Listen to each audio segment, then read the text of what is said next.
Assalamualaikum warahmatullahi wabarakatuh. Ketemu lagi di Dongeng Tengah Malam.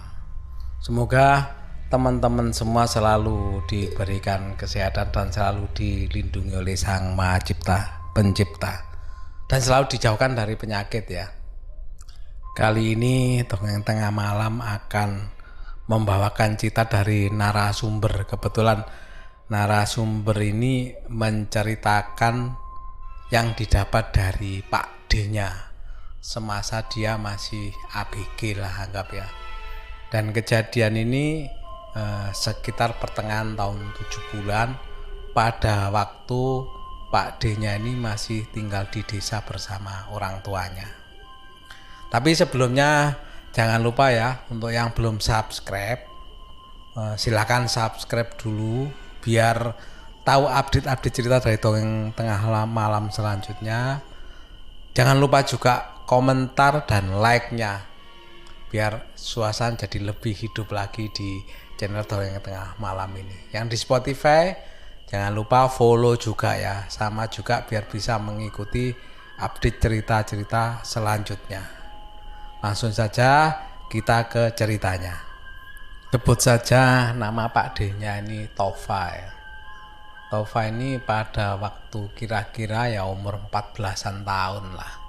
Ini memang punya teman sepermainan yang biasanya satu desa gitu ya, kemana-mana bertiga ini. Seperti bersahabat terus gitu loh, kemana-mana selalu bertiga. Di desa tempat tinggal Tova ini kebetulan memang desanya lumayan agak rame. Karena apa? Karena di desanya ini ada pasar, walaupun bukan pasar besar ya, tapi pasar itu yang memenuhi kebutuhan dari desa-desa sekitarnya, bahkan bukan hanya dari desanya, dari desa-desa sebelah itu kalau belanja kebanyakan di pasar ini. Ukuran desa ya pasar ya cukup lumayan besar lah. Dan yang menjadi topik pembicaraan nanti itu adalah bukan masalah pasarnya ini. Jadi di pasar ini ada seorang kuli panggul. Kuli panggil sebut saja namanya Gimin. Maaf ini semua pakai nama samaran karena apa? Dikhawatirkan dengan ciri-ciri yang disebutkan nanti ada yang tahu kisah ini kan nggak enak gitu loh. Si narasumber menyampaikan gitu. Dia nggak mau nanti mendiskreditkan seseorang ya, atau menyudutkan seseorang ya, yang sampai sekarang ini orangnya masih ada sih yang jadi bahan pembicaraan ini, dan masih kerjaannya katanya sih sampai sekarang masih sama seperti dulu. Jadi sebut saja kuli panggul ini namanya Gimin. Gimin ini memang orang yang dibilang kurang beruntung. Karena apa? Kehidupan dari Gimin ini memang dari keluarga yang pas-pasan, bahkan bisa dibilang kurang lah. Makanya Gimin ini mau nggak mau membantu keluarganya, karena orang tuanya kebetulan orang tua Gimin ini memang tinggal ibunya saja. Jadi Gimin ini anak satu-satunya, tinggal bersama ibunya yang kehidupannya kurang beruntung. Rumah Gimin ini hanya sepetak. Tinggalnya memang nggak di desa itu, di desa sebelah yang lebih masuk ke dalam. Jadi desanya ini memang bukan di desa pinggir jalan itu, masuk ke dalam yang agak lebih desa lagi lah dari desa yang ditinggali sama Tova dan teman-temannya ini. Karena kondisi seperti itu ya, Gimin ini tiap malam itu biasanya harus pergi ke pasar, dan malamnya itu malam sekali itu sampai kadang ya jam 11, jam 12 gitu baru berangkat ke pasar. Karena apa? Karena paginya sekitar mungkin jam 1, jam 2 katanya mobil-mobil yang ngirim barang ya sayur ya apalah yang masuk ke pasar itu datang. Makanya si Gimin ini harus berangkat ke pasar itu malam-malam sekali, karena kalau masih habis sisa atau apa ya belum ada kegiatan apa-apa di pasar itu. Jadi Gimin malamnya berangkatnya tuh ya malam itu. Yang jadi sorot perhatian kata Pak D-nya teman saya atau jemput saya Tova ya, langsung ke Tova aja. Kata Tova ini itu Gimin ini punya keanehan. Jadi kalau berjalan kemanapun dia kan mesti jalan sendiri. Ya maklum lah dengan kondisi yang ekonomi minim gitu, Gimin ini mungkin nggak punya teman atau nggak punya teman sebaya lah.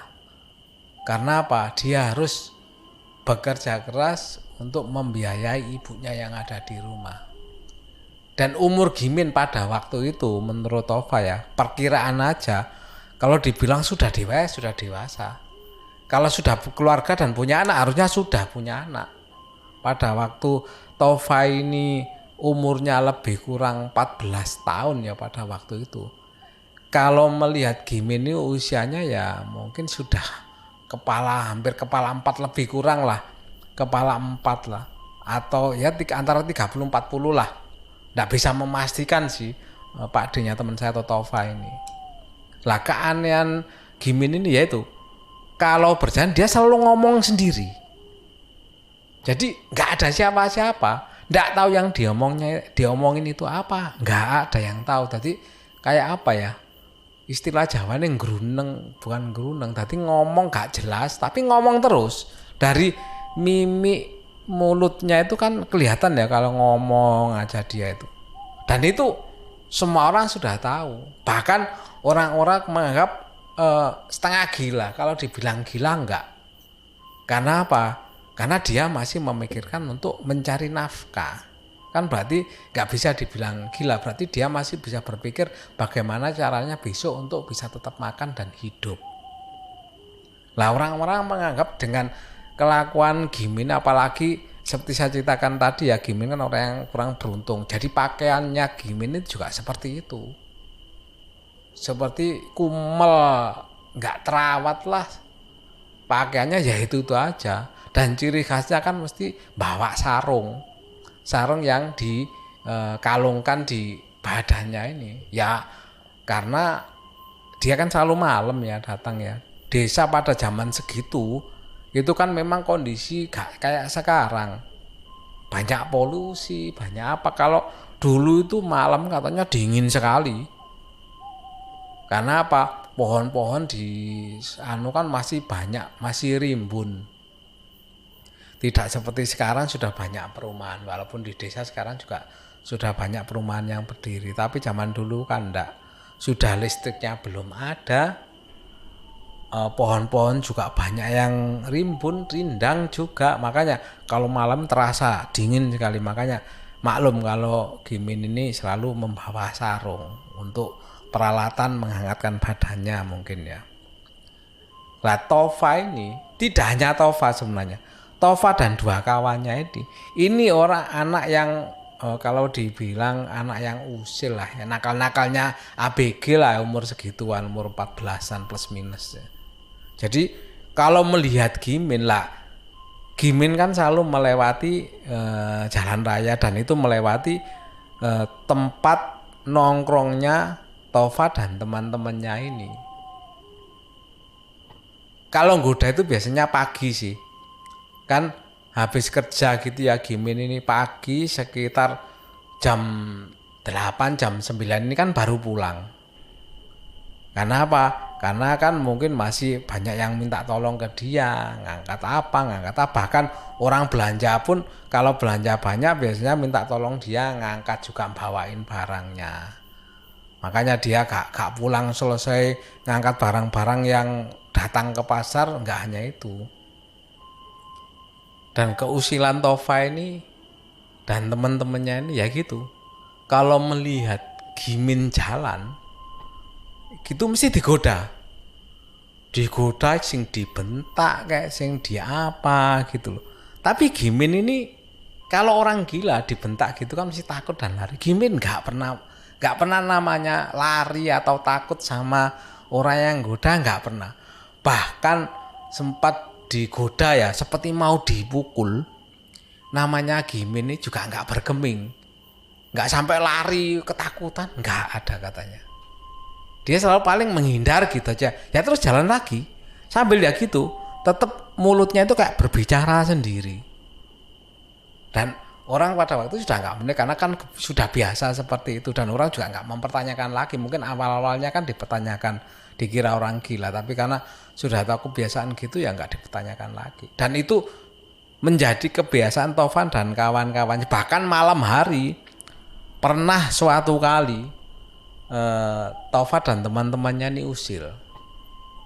Gimin ini pada waktu malam berangkat ke pasar digertak. Kan 3 orang sembunyi ya. Begitu lihat Gimin mau lewat digertak biar takut gitu ya. Tapi namanya Gimin itu hanya kaget. Nggak sampai kaget takut terus lari itu enggak. Nah ini suatu keanehan juga. Tapi bagi Tovan dan kawan-kawannya mereka hanya seneng aja goda. Tapi yang digodain ternyata nggak segitunya, nggak segitu takutnya, biasa-biasa saja. Begitu juga di lingkungannya dia di pasar. Orang-orang itu menganggap Gimin ini ya setengah nggak waras. Jadi kalau nyuruh apa yang ngasih seenak, tapi Gimin nggak pernah namanya bilang kurang atau apa kalau dikasih ongkos itu ya. Itu sudah terkenal di pasar itu. Tapi dengan segitunya Gimin ini ternyata Gimin rezekinya nggak hanya di situ ya. Bahkan selain ngangkuti barang-barang, kadang ya Gimin dapat rezeki dari orang-orang yang minta tolong ngangkatin belanja. Itu kadang memang ngasih lebih, orang-orang seperti yang merasa kasihan. Karena apa? Kan nggak tiap hari kumpul sama Gimin. Tapi kalau orang-orang di pasar ya merasa sudah biasa, walaupun dikasih seminimal mungkin, asal dikasih Gimin ya gitu ya diterima aja. Sampai pada suatu malam Tova dan teman-temannya ini berniat gimana si Gimin ini digoda sampai ketakutan, gimana cara maksudnya pingin lihat reaksi Gimin itu gimana sih kalau ketakutan. Ya karena usil dan penasaran mungkin ya Tova dan 2 temennya ini. Akhirnya karena ingin usil seperti itu, mempersiapkanlah ketiga anak ini, Tova dan 2 temennya ini. Pada waktu mau diusil ini kebetulan si Gimin ini tidak tahu kenapa berangkatnya itu lebih malam dari biasanya. Soalnya kan Tova dan teman tahu, hafal gitu loh. Gimin itu berangkat ke pasar itu antara paling lambat jam 11:30. Itu melewati depan tempat dia nongkrong. Lah pada waktu itu enggak tahu ditunggu sampai jam 11:30. Si Gimin ini enggak lewat-lewat. Tapi mereka yakin bahwa Gimin ini belum berangkat karena sudah persiapan mateng ya. Ketiga temennya ini.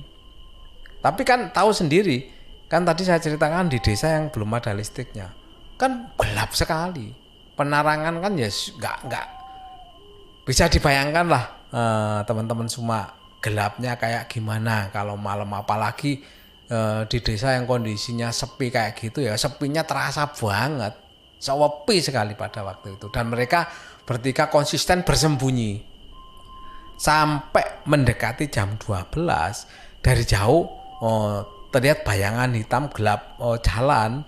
Mereka yakin bahwa itu adalah Gimin yang sedang berangkat ke pasar. Bersemangatlah ketiga teman ABG ini untuk mau mengerjain si Gimin. Seperti biasa Gimin ya tanpa rasa apa-apa. Dia jalan di malam hari pun dia nggak merasakan takut apa-apa.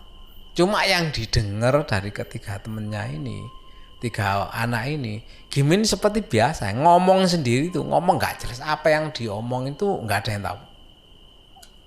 Sampai hampir mendekati, ketiga anak ini kan bersiap-siap rencana mau menggoda sampai nggak tahu cara mau dibentak-bentak atau apa gitu loh. Memang mau ya apa caranya gitu loh. Nggak, dalam artian bukan takut melihat hantu atau enggak lah ya. Jadi takut bertiga ini, anggaplah bertiga ini mau jadi preman gitu loh, walaupun tidak menyakiti secara fisik atau apa, dia hanya menakut-nakuti. Semakin lama kan semakin dekat si Kim ini. Begitu dekat, ketiga temannya langsung muncul di depannya Gimin, seakan-akan apa ya, ngagetin gitu loh. Ternyata Gimin ini tidak kaget sama sekali. Gimin cuma berhenti mendongak melihat ternyata Tova dan temannya yang biasa memang goda Gimin ini. Dan seperti biasa juga, begitu Gimin cuma melihat reaksi sedikit, ngomong sendiri. Sampai ketiga anak nyegat Gimin nggak boleh jalan. Sampai dibentak-bentak namanya Gimin ini. Ya orang Gimin dibentak-bentak ya dia hanya diem aja. Diem aja, nggak ada rasa, ya takut sih ada sedikit ya. Namanya orang dibentak-bentak sih ada rasa takut katanya, atau pakdenya narasumber ini. Tapi nggak sampai takut mau lari atau mau menghindar, enggak. Dia takut hanya diem aja. Sampai ketiga anak ini karena merasa kok Gimin reaksinya seperti itu saja. Sampai ketiga anak ini mau menakut, saking penasarannya itu menakut-nakuti. Jadi satu anak temannya Tova ini membawa batu besar. Membawa batu besar yang dimaksudkan untuk menakuti, seakan-akan mau dilemparkan ke arah Gimin. Ya normal namanya Gimin, begitu seperti mau dilempar gitu ya Gimin merasa takut juga. Merasa takut, jadi Gimin itu refleks, dia begitu seakan-akan mau dilempar batu besar, Gimin ini tangannya ke depan seperti melindungi kepalanya lah. Melindungi kepalanya seakan-akan supaya jangan disakiti, ya mungkin organ yang paling bahaya kan kepala ya. Refleks Gimin ini menutupi kepalanya dengan tangan. Dan dia hanya diam aja. Tetapi Tova dan dua temannya itu, begitu Gimin seperti itu, Tova dan dua temannya itu langsung kaget melihat Gimin. Bukannya Gimin ketakutan sampai kekencing-kencing atau apa, enggak. Malah ketiga anak Tova dan dua temannya itu langsung kaku berdiri di depan Gimin, ketakutan melihat Gimin.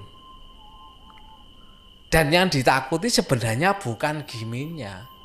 Jadi waktu temennya Tova ini ngambil batu, diangkat ke atas mau dilemparkan, walaupun ini nggak beneran ya sebenarnya, nggak bener pada waktu batunya itu di atas seperti mau dilemparkan. Katanya Tova, pakdenya narasumber ini, bahwa tiga-tiganya ini melihat bahwa di belakang Gimin itu seperti ada sosok, kan kondisi gelap ya. Tapi walaupun kondisi gelap itu, karena kita sudah di posisi di kegelapan, mata kita kan akhirnya bisa menyesuaikan bahwa dia pun akhirnya bisa melihat dengan jelas, seperti bisa Gimin di depannya dia. Awalnya kan dari kejauhan seperti remang-remang bayangan hitam gitu ya. Semakin dekat karena sudah lama kontak, berhubungan koneksi ya di depannya itu kan jadi kelihatan jelas. Jadi di belakangnya Gimin itu dia melihat ada sosok bayangan, tidak tahu itu perempuan atau laki-laki, tidak tahu. Yang pasti katanya rambutnya itu agak panjang dan berantakan ya rambutnya itu, dengan baju yang nggak jelas, nggak pakai nggak tahu bajunya seperti compang-compang atau nggak pakai baju, nggak jelas. Yang pasti ketiga anak itu ketakutan. Dan sosok yang di belakangnya Gimin itu sampai saya diceritain, sampai saya masih merasa merinding juga. Jadi sosok yang di belakangnya Gimin itu seperti marah dengan mata yang besar, menunjukkan kemarahan sampai matanya katanya seperti orang marah itu matanya kan kemerah-merahan ya. Jadi matanya agak kemerah-merahan. Kelihatan bahwa sosok itu sangat marah sekali sama ketiga anak ini. Dan posisi Gimin masih tetap dalam posisi dia tangannya di depan melindungi mukanya. Begitu melihat sosok itu, Tova dan temannya katanya kaku, nggak bisa bergerak. Namanya jadi kayak di apa aja, di pos gitu loh ketiga, di pos di hold gitu loh. Jadi ketiganya berdiri kaku menghadap ke itu berlangsung nggak tahu berapa detik, nggak tahu, yang pasti merasakan bahwa waktu itu kayak lama sekali, takut melihat sosok di belakangnya Gimin itu. Sampai dia mulai merasakan sadar, namanya batu yang dipegang jatuh katanya. Itu sampai menjatuhi temennya Tova satunya, ngenai kakinya katanya. Ngenai kakinya jatuh, itu sampai gak dirasa. Mereka bertiga langsung menjerit ketakutan, lari sejadi-jadinya meninggalkan si Gimin tadi. Dan sosok itu katanya selain menunjukkan wajah kemarahan, katanya seperti apa ya? Kalau bahasa Jawa gereng gitu loh. Jadi suara orang marah kayak gitu loh. Jadi bisa dibayangkan ya, sosok itu mengerang sambil melihat ketiganya dengan mata yang melotot seperti mau marah, seperti orang mau menghajar gitu ya sosok itu.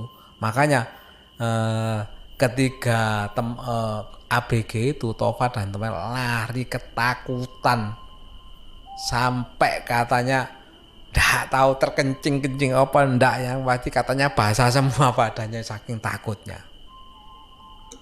Dan semenjak itu namanya Tova dan teman-temannya nggak berani lagi namanya ngusilin si Gimin ini. Bahkan si Gimin ini katanya kalau lewat itu sempat menoleh pada waktu ketiga anak nongkrong, sempat terheran-heran gitu loh, nggak tahu heran atau apa, jadi ngelihat mereka bertiga nongkrong ini seperti kok nggak mungkin ya, kok nggak diusilin sekarang semenjak kejadian malam itu. Atau mungkin si Gimin ini nggak tahu barangkali ya, nggak tahu bahwa di belakangnya pada waktu ada sosok seperti itu, mungkin nggak tahu. Makanya Gimin ya seperti biasa tiap malam itu kalau siang pagi itu ya pulang, itu ya tetap seperti orang ngomong sendiri gitu.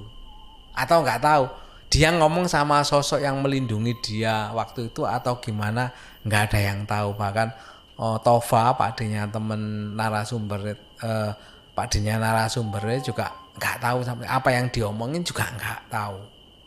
Dan satu lagi keanehan katanya, itu kan kejadian tahun pertengahan 70-an ya. Waktu itu usianya Tova ini kan lebih kurang ABG 14-an di tahun ya. Dan usia Gimin itu kan lebih kurang antara 30-40 lah anggap waktu itu ya. Sampai sekarang ini namanya Gimin itu masih hidup dan anehnya katanya Tova, Pak D-nya narasumber ini, Gimin itu wajahnya dari dulu sampai sekarang ini yang dilihat Tova itu katanya hampir nggak berubah sama sekali. Ya ada perubahan sedikit lah, tapi nggak mencolok. Padahal Pak D-nya narasumber Tova ini sudah rambutnya putih semua. Umurnya kalau nggak salah sih angka kepala 6 lah plus minus, atau kurang dikit lah katanya. Dan waktu pernah ketemu pulang ke desanya ya, itu melihat bahwa Gimin ini pasarnya kan sekarang sudah gede, sudah agak rame ya.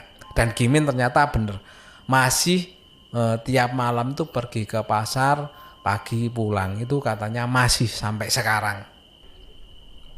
Dan makanya yang aneh katanya sampai sekarang itu hampir nggak berubah. Cara berjalannya masih ngomong sendiri tuh sampai sekarang. Namanya Gimin itu.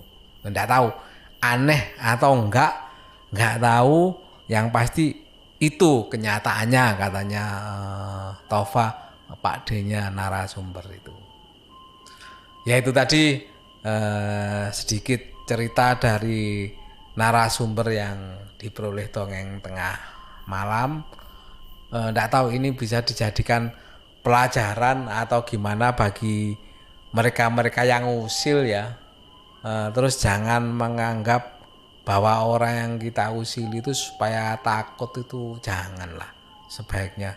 Sebaiknya kita memandang semua itu sama. Walaupun dia mungkin aja si Gimin itu enggak tahu karena kondisi ekonomi dan mungkin nggak punya teman, dia kan selalu menyendiri dengan orang tuanya ya. Dia mungkin menemukan dunianya sendiri di situ ya, kita semua nggak tahu, Allahu a'lam ya. Itu tadi mudah-mudahan cerita tadi bisa menghibur teman-teman dari pendengar dongeng tengah malam semuanya, yang selalu diberikan kesehatan, selalu dapat perlindungan dari Allah, dan selalu dimudahkan segala usahanya, dan juga selalu dilimpahkan rezeki. Amin.